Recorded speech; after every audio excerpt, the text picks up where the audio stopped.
How to fix OnePlus 8T. keeps disconnecting from Wi-Fi problem।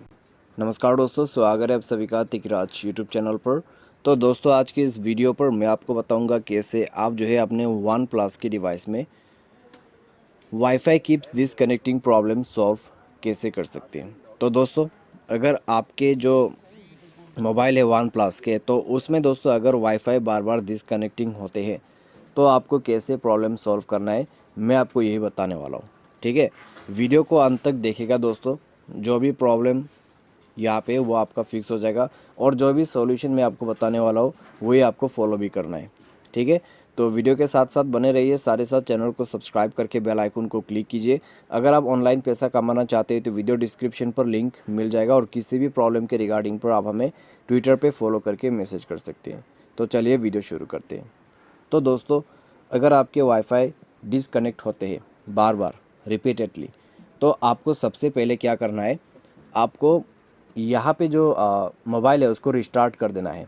ठीक है, mobile को restart करना है और उसके बाद चेक करके देखना है। अगर प्रॉब्लम सॉल्व हो जाते हैं तो अच्छी बात है, अगर प्रॉब्लम सॉल्व नहीं होते तो दोस्तों आप जाइए अपने मोबाइल के सेटिंग पर, स्क्रॉल डाउन कीजिए, सिस्टम पर क्लिक कीजिए, और उसके बाद रीसेट ऑप्शन पे क्लिक करके reset wifi mobile and Bluetooth पर क्लिक कीजिए और रीसेट सेटिंग पर क्लिक कीजिए। जैसे ही दोस्तों आप रीसेट सेटिंग पर क्लिक करोगे, आपका सेटिंग रीसेट हो जाएगा, और उसके बाद दोस्तों आप चेक करके देखिए। तो जब दोस्तों आपका यहाँ पे रीसेट सेटिंग हो जाएगा नेटवर्क का, तो आपका प्रॉब्लम भी सॉल्व हो जाएगा। अगर प्रॉब्लम सॉल्व हो जाता है तो ठीक है, अगर प्रॉब्लम सॉल्व नहीं होते तो दोस्तों आपको क्या करना है, आपको सिंपली जाना है वाईफाई में, और वाईफाई में कुछ सेटिंग्स यहाँ पे चेक कर लेना है। जैसे कि आपका वाईफाई यहाँ पे ऑन है या नहीं है। ठीक है, उसके बाद आपका जो वाईफाई है यहाँ पे आप टर्न कर दीजिए। टर्न ऑन ऑटोमेटिकली का ऑप्शन जो है उसको बनी रखना। तो यहाँ पे कुछ इस तरीके का सेटिंग्स होना चाहिए जैसे कि आप देख पा रहे हैं। ठीक है, तो इनसे दोस्तों आपका प्रॉब्लम सॉल्व हो जाएगा। अगर प्रॉब्लम सॉल्व होता है तो ठीक है, अगर नहीं हो रहा है अभी भी, तो आप दोस्तों चेक करें मोबाइल पे अगर कोई भी बैड एप्लीकेशन आ गया है, जैसे कि कोई भी अननोन वेबसाइट से एप्लीकेशन आ गया है, तो उनको अनइंस्टॉल करें और मोबाइल को सेफ मोड पे रिबूट करके देखिए। उसके लिए पावर बटन को प्रेस एंड होल्ड करना है, पावर ऑफ के बटन को 2 सेकंड क्लिक करके रखना है और ओके कर देने, मोबाइल सेफ मोड पे रिबूट हो जाएगा।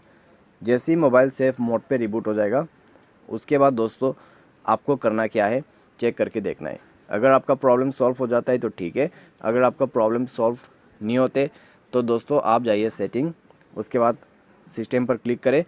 ठीक है, एंड आपको यहाँ पे सॉफ्टवेयर अपडेट करना है। सॉफ्टवेयर अपडेट जैसे आप कर लोगे, आपका प्रॉब्लम सॉल्व हो जाएगा। मान लीजिए दोस्तों by any chance software update के बाद भी प्रॉब्लम हो रहा है, तो जाइए दोस्तों सेटिंग पर, उसके बाद सिस्टम पर क्लिक करें, रीसेट ऑप्शन पे क्लिक करके इरेज ऑल डेटा कर दीजिएगा। जैसे ही इरेज ऑल डेटा होगा, आपका प्रॉब्लम सॉल्व हो जाएगा। तो इस तरीके से आप अपने प्रॉब्लम फिक्स कर सकते हैं। उम्मीद करते हैं दोस्तों आपको ये वीडियो पसंद आया होगा। Thanks for watching.